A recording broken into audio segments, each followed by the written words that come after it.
What guides a truly virtuous life? I mean, it's a huge question people have asked forever. Well, in Islam, the answer really revolves around three core principles that kind of act as a compass for every single part of life. So today, we're going to dive into sincerity, honesty, and goodwill, and see how they form a framework for ethical living. Okay, so here's the game plan. We'll start by taking a look at the big picture, the overall framework of these principles. Then we're going to break down each one. Sincerity, which is the foundation, honesty, which is like the structural pillar, and goodwill, which is the very essence of it all. And then at the end, we'll see how they all have to come together to create this crucial balance between our inner world and our outer actions. So right off the bat, the most important thing to get is that these virtues, they're not just, abstract, fluffy ideals. No, they're meant to be a practical framework, a guide for everything from a simple conversation to a major business deal. They're basically the lens through which every decision should be seen.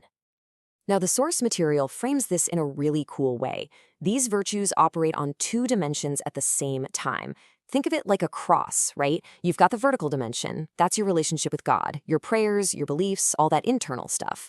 And then you've got the horizontal dimension. That's your relationship with everybody else, your family, your community, all of humanity. For any of these virtues to be complete, it has to work on both of these planes.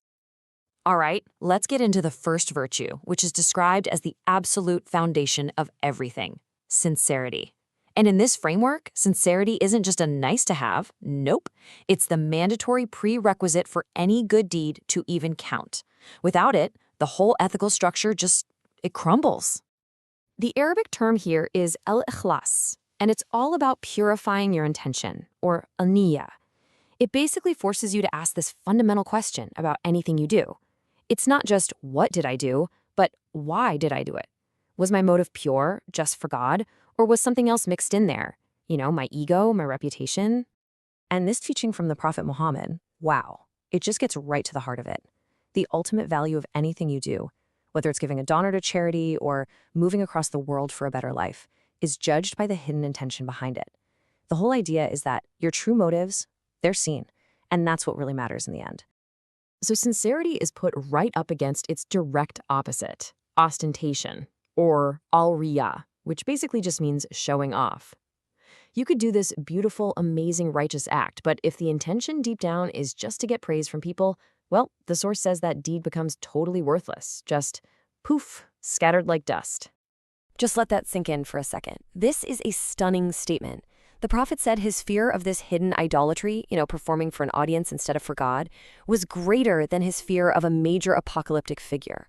That just shows you how subtle and how dangerous insincerity can be.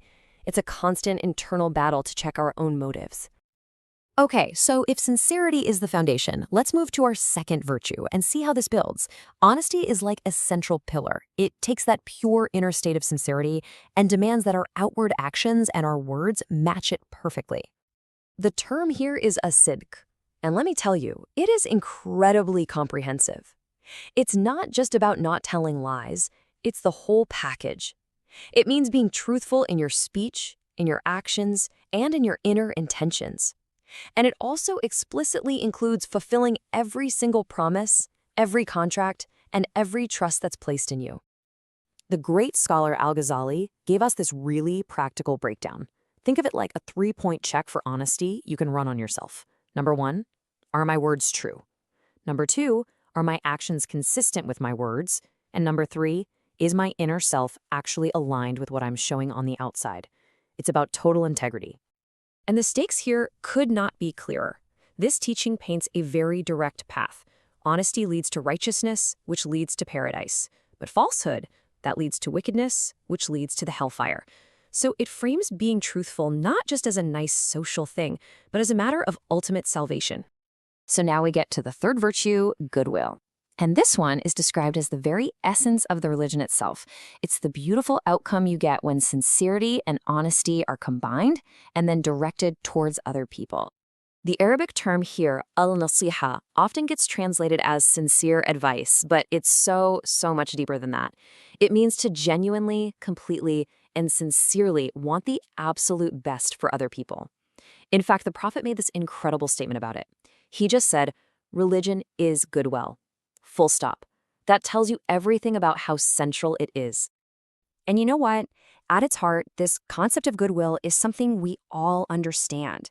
It's a principle you can find in ethical traditions all over the world, and it's often expressed in a very familiar way, the Golden Rule. Yep, there it is. The Prophet connected goodwill directly to the Golden Rule. To have goodwill is to actively treat other people the exact same way you would want to be treated. It makes the concept immediately practical and totally universal. And what's really important here is that this goodwill isn't exclusive. It's not just for your own community or your friends.